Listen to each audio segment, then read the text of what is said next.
ya. Jadi Pak Kalapas, ini kita sepakati secara bersama-sama. Yang pertama bahwa mengacu kepada keputusan sidang sinode, sidang klasis dan sidang jemaat DKI Emmaus Habibura, maka rapat hari ini kita berharap bahwa pembinaan terhadap pelayanan di jemaat Emmaus ini bisa berjalan dengan tentu berkoordinasi antara klasis, sinode dan lapas AB dan juga tentu kantor wilayah. Yang kedua, untuk kepentingan pelayanan dengan menghadirkan warga jemaat, maka sesuai dengan sidang jemaat DKI Emmaus menetapkan bahwa dalam 1 bulan ada 2 kali kunjungan di minggu kedua dan minggu keempat. Nah, ini sudah tertera di dalam keputusan sidang jemaat dan kita berharap Pak Kalapas nanti bisa menindaklanjuti. Nah, di luar keluarga, tadi saya juga menyampaikan kepada klasis untuk warga jemaat yang dari sisi data yang ada, klasis bisa menyurat ke jemaat-jemaat yang bersangkutan untuk memberikan pelayanan diakonia kepada warga jemaatnya dengan hadir di ibadah. Dengan catatan mereka yang mau beribadah di luar minggu kedua dan minggu keempat itu harus masukkan surat kunjungan selapas itu 1 minggu sebelum kunjungan, sehingga jemaat-jemaat itu bisa mengantar suratnya ke lapas dan juga diketahui oleh pelayan dan majelis jemaat di lapas ini untuk menyiapkan. Yang ketiga, dengan ibadah yang dilakukan di lapas, kami juga berharap Pak Kalapas untuk penjagaan yang melakukan tugas di hari Sabtu malam ke Minggu pagi, tolong bisa dapat membuka blog lebih awal, paling tidak jam 6:30 jam 7 supaya warga binaan bisa mandi dan mempersiapkan diri untuk ibadah, karena ibadah di sini dimulai 8:30, 30 menit lebih awal, karena setelah yang GKI atau yang Protestan, Katolik akan beribadah. Nah, terhadap jadwal ibadah ini sebenarnya bisa kita atur. Misalnya bisa kita lebih awal jam 8, tergantung kesiapan dari kita semua. Nah, tapi mungkin untuk tahap awal kita tetap dulu 8:30 seperti semula. Sehingga kita berharap untuk pembukaan kamar harus dilakukan paling tidak 6:30. Nah, jadi nanti Pak Kalapas punya tanggung jawab juga untuk pengaturan regu jaga yang akan melakukan tugas di minggu pagi itu, ya paling tidak harus dipastikan hadir lebih pagi. Dan mungkin dalam protap kita itu, karena ada pihak lain yang masuk mengikuti ibadah, berarti Pak Kalapas harus mengeluarkan SK untuk tambahan petugas, entah dari pejabat struktural, petugas piket yang bisa membantu penjagaan supaya tidak hanya penjagaan saja, tapi ada petugas yang lain. Yang berikut untuk keluarga yang mengunjungi dalam ibadah, ini Pak Kalapas kita mau toleransi berapa menit ini?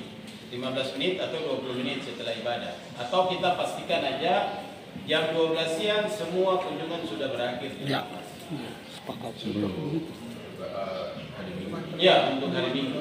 Kalau kan biasanya kan ada keluarga yang kunjungi setelah ibadah, kan yang Katolik ibadah mereka masih juga menunggu di sana. Nah, bertemu lagi di sana. Sekarang dari Pak Kalapas kita mau kasih batas waktu sampai jam berapa. Pas masjid punya toh. Kalau setengah 9 berarti paling setengah 11 kan ibadah sudah selesai atau jam 9. Atau disamakan dengan Katolik berakhir jam berapa? Katolik itu jam ya memang terkait apa karena mundur kadang jam 1 ya kita selesai ya. Nah, jadi yang lain sudah masuk itu Pak, karena ada juga yang tidak ada ibadah kan Pak. Ya. Jadi kita sudah. Karena ini sangat menyulitkan kita dari sisi petugas. Ya. Dan ini kita mohon pengertian supaya pengaturan ini juga perlu dilakukan supaya tertib. Saya rasa Pak, karena kita juga setiap kali ada kunjungan, ya mungkin kalau ini kan juga kita sudah berikan pajak juga Pak. Mereka masuk ini bapak-bapak juga saya rasanya nyaman dengan makan gitu. Jadi yang saya mau sampaikan ini khusus untuk hari Minggu itu tidak ada besukan. Nah, nanti Pak Kalapas yang pikirkan. Jadi itu hanya khusus untuk ibadah. Jadi tidak ada besukan di hari Minggu. Tapi kita mentoleransi yang beribadah dari luar setelah ibadah dia tidak lebih dari 15 sampai 20 menit. Dan mungkin kita sepakati aja jam 12 itu semua sudah selesai. Nah, karena tadi yang saya bilang kan selain petugas yang jaga hari itu kan ada petugas yang mungkin diperbantukan kan juga ada punya pekerjaan lain, tambahan lain. Jadi kalau lapas ini sudah aman, nah mereka pasti sudah pulang, kegiatan juga sudah. Nah ini yang perlu. Nah, supaya nanti kita sosialisasi, Pak Kalapas sosialisasi, Pak Kasih Binari juga sosialisasi. Kita pakai patokan apa? Jam penguncian siang jam berapa? Jam 12. Jam 12. 12 itu sudah di sekarang itu apel juga kan Pak. Ya. Apel penguji itu ya. Sekarang pengecekan lah gitu ya. Nah, berarti yang ibadah keluarga yang datang kalau selesai ibadah mereka mau duduk di situ sambil Katolik ibadah, berarti kita tetapkan aja pas jam 12 semua harus selesai atau setengah 12 Kalapas untuk yang ibadah, atau kita bagi dua kategori supaya bisa tertib diatur. Nanti kan lewat mic kan disampaikan bagi Bapak Ibu yang mengikuti ibadah pagi untuk Protestan, waktu kunjungan Anda hanya sampai setengah 12. Iya, Mohon setengah 12. Ya. Ya, Yang lain dikunci kan Pak. betul. Begitu ya. Kita sepakat ya. Nah, jadi untuk yang Protestan itu setengah 12. Kalau ibadah setengah 9 selesai setengah 11 kan ada 1 jam itu. Iya, 1 jam. Setengah 11 sampai setengah 12. Nah, tadi kan saya bilang 15 sampai 20 menit, tapi ini kan 1 jam. Nah, jadi setengah 12. Nah, nanti untuk Katolik sampai jam 1. Ya, memang kalau bersamaan bisa tepat berarti sama-sama. Ya, kalau jam 11 kita mulai, kalau dari pasar kan jam 11 mulai Pak. Itu paling ya setengah 1 udah selesai. Atau lagi. Berarti Katolik kita supaya biar adil. Nah, Katolik jam 1. Jam 1. Itu yang ikut pastor dari luar untuk ibadah itu keluar dari lapas jam 1. Setengah 12, ya. Jadi setelah yang berikut nanti kita berharap ini keputusan mohon dari sinode dengan dari Klasik, usulan terhadap nama-nama pegawai itu dikirim dari Kalapas atau dari gereja. Dari gereja. Mengetahui Pak Kalapas ya, karena mereka pegawai.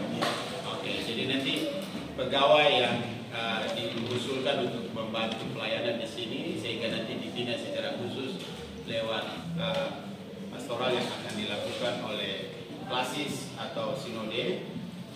Itu disurati oleh Ketua Majelis Jemaat mengetahui Pak Kalapas untuk dikirim ke sinode dan Klasis.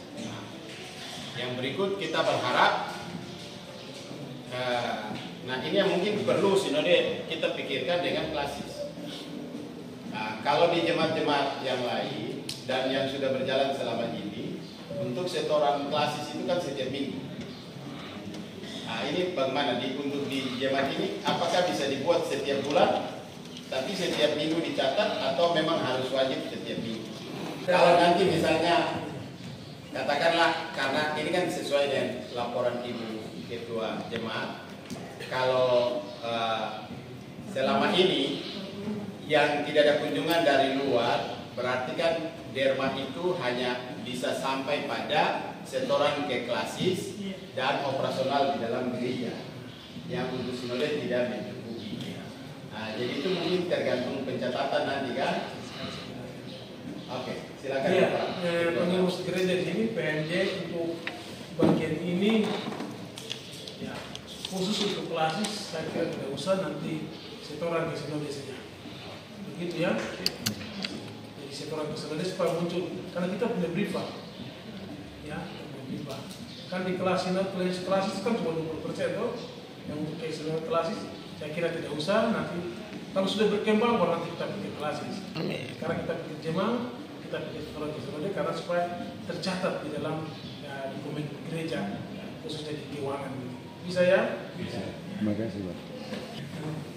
Yang berikut mungkin kami juga akan menata di sini, dan kami akan menyurat melalui Ibu Pendeta dan mengetahui Bapak Kalapas terhadap teman-teman yang akan melakukan pelayanan. Nah, itu mungkin kita sepakat dulu supaya Pak Kalapas dan sebenarnya juga tahu apakah 1 bulan 1 kali untuk mau juga nyanyi keluar untuk menyampaikan, sehingga nanti kan atau nanti dikaitkan dengan jadwal. Misalnya saya juga kalau ibu melayani di luar diaspora, bisa saja saya undang Rison ikut, kita pergi nyanyi. Atau ibu pendeta di sini melayani di luar, atau mungkin bapak ketua klasis mau melayani di jemaat lain terus meminta Rison ikut, supaya jemaat itu sesuai dengan bapak ketua klasis tadi disurati lebih awal, yang mungkin nanti klasis juga mengetahui untuk menyampaikan kepada jemaat yang bersangkutan. Yang berikut untuk ID card. Nah, untuk ID card nanti jemaat membuat surat mengetahui Pak Kalapas, mengirim ke sinode dan ke klasis, sehingga klasis akan mengirim nama-nama pendeta yang mungkin perlu diberikan ID card. Begitu juga dengan sinode dan struktur yang terkait dengan pelayanan ini dengan beberapa. Sehingga daftar nama itu dengan ID card yang sudah dibuat nanti diketahui oleh Pak Kalapas, di penjagaan juga akan ditaruh. Jadi setiap hari itu kalau orang Bapak Ibu pendeta datang, tunjukkan ID card, penjagaan sudah ini sudah ada di sini, sudah mendapat itu untuk ID card ya, sehingga Bapak Ibu juga bisa datang dan beribadah di sini. Adakah hal-hal lain yang belum saya sampaikan? Sedikit lebar di wilayah kami itu, kan kalau motor kami di sini nanti pasti kami ada di lapas di sini, ada di perempuan, ada di anak, pasti juga ada di narkoba. Mungkin di ID card itu ada sedikit kelonggaran untuk bisa sampai di situ. Jadi saya bicara Bapak kami. Oke. Nanti bisa. Kalau gitu ini tergantung Pak Kalapas. Kalau tidak nanti ID card itu dikeluarkan Kakanwil dengan Kadipas. Ya. Dikeluarkan Kakanwil dengan Kadipas. Nah, nanti Bapak dong bawa tunjukkan saja. Nah, tapi daftar nama itu dikasih ke kami supaya kami kirimkan ke Pak Kalapas dengan Kalapas narkotika, ibu Kalapas perempuan dengan anak. Baik, ya. Itu pelayanan jadwal masuk perkembangan itu ada tetap ada. Karena setiap minggu kita punya jadwal klasis yang melayani di sini. Nah kami dari sinode itu pada waktu tertentu ada perkunjungan, ada pendampingan pastoral. Ini kurang lebih sudah 2-3 tahun di pendeta klasis khusus untuk pastoral konseling, dan menjelang mereka di CD itu ada percakapan khusus. Nah itu yang kami akan hadir. Atau kalau ada perkunjungan pimpinan, nah kebetulan memang di sinode sendiri untuk posisi pendeta Gainau untuk pastoral konseling yang dia sudah lakukan itu, beliau sudah dipindahkan ke Sari Barat, sehingga kami akan menjadwalkan ulang dan akan melaporkan ke Bapak kami, karena kita selalu komunikasi, dan juga nanti ke lapas siapa yang nanti ditugaskan, karena memang petugas khusus yang melakukan pertunjukan khusus tadi. Itu yang mungkin saya perlu menyampaikan, tapi juga yang penting juga untuk kami semua termasuk Badan Pekerja Kelas Pertumbuhan berkaitan dengan warga jemaat binaan yang adalah warga GKI. Saya memberi contoh umpamanya Immanuel Hamadi. Immanuel Hamadi itu biasa mereka langsung tahu berapa orang yang ada di sini dan mereka kunjungi. Karena itu mungkin juga perlu dijadwalkan, karena nanti ada ketidakadilan yang dirasakan keluar dan kita di GKI terus yang datang Pak. Karena itu mungkin juga perlu dijadwalkan. Klasis juga perlu dijadwalkan yang kunjungan nanti dari jemaat mana, sehingga mereka bukan hanya datang tapi kesiapan itu betul-betul ada dan bisa menolong banyak orang. Mungkin itu juga usul saya karena warga GKI sangat banyak. Terima kasih Pak. Adakah yang terlupakan, yang perlu dimasukkan dalam poin-poin kesepakatan kita ini?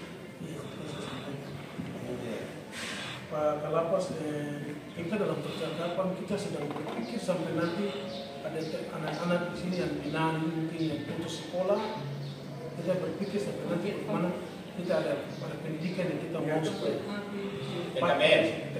mereka waktu keluar sini mereka punya jasa. Sebentar kami berpikir dan nanti pasti kami akan buat bicara di Papua. Kami juga izin katakan dari kita menyampaikan.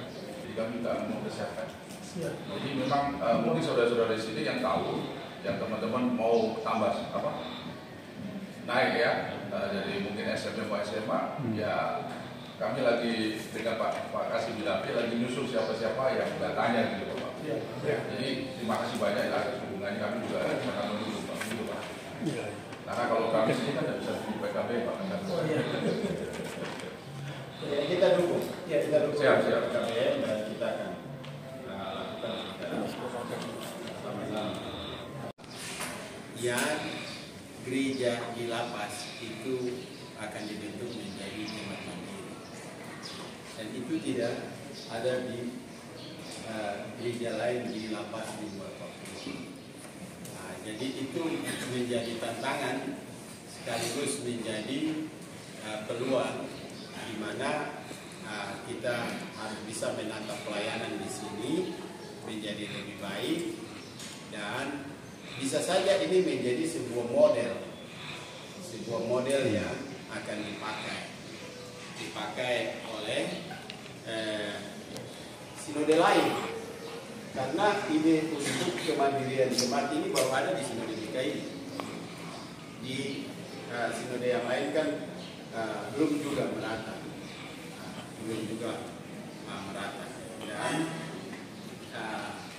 itu memang harus kita komunikasikan dan kita laporkan. Jadi terima kasih untuk kehadiran kita semua. Kita semangat dan kita berharap dan terus berdoa semoga pelayanan di sini, dan tentu kita ada di tengah tanggung jawab klasis dan sinode. Bapak Ketua Klasis sudah luar biasa hadir di Kanwil dan hadir di sini dengan Ibu Sekretaris. Ini serius, Klasis benar-benar serius untuk menata pelayanan di sini. Juga oleh sinode, Departemen Pelayanan Kasih dari sinode sudah hadir di sini, dan kita berterima kasih.